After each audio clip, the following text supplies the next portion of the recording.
নমস্কাৰ, মোৰ স্বৰচিত কবিতা এটি পাঠ কৰিবলৈ ওলাইছোঁ।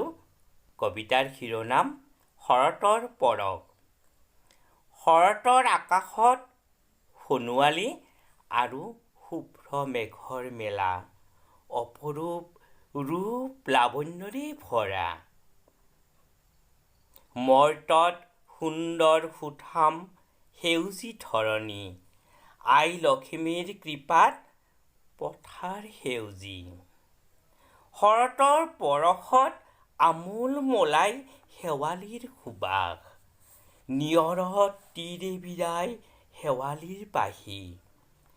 প্ৰভাতী মধুৰ লগনত নিয়ৰসিক্ত তলসৰা শেৱালিক সূৰুযদেৱৰ আলিংগন, আমাৰো নাচি উঠে মন প্ৰাণ হৃদয় জুৰাই।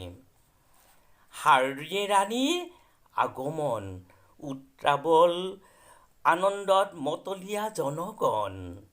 দুৰ্গা দেৱী শক্তিৰূপিণীৰ পূজা অৰ্চনা, পূজাৰীৰ স্তুতি মন্ত্ৰ, শংখ ঘণ্টা উৰুলি দবা ঢাক ঢোলৰ ধ্বনিৰে অসুৰ বিনাশিনী জগত জননী সিংহবাহিনী মা গৌৰী, দুৰ্যোগ নাশিনী দুৰ্গাৰ আবাহনৰ অপূৰ্ব সমাহাৰ।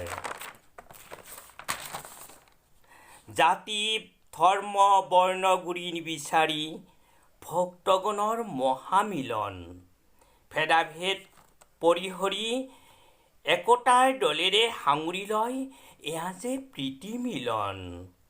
বিভিন্ন দেৱ দেৱীৰ আবাহন বিসৰ্জন, মংগল আৰতি এক অবিৰত যাত্ৰা। ধন্য ধন্য শৰৎ ঋতু, প্ৰণাম প্ৰকৃতি, জয় চেনেহীমা বসুন্ধৰা, তোমাৰ কোলাতেই আমি লৈছোঁ আশ্ৰয়। ধন্যবাদ।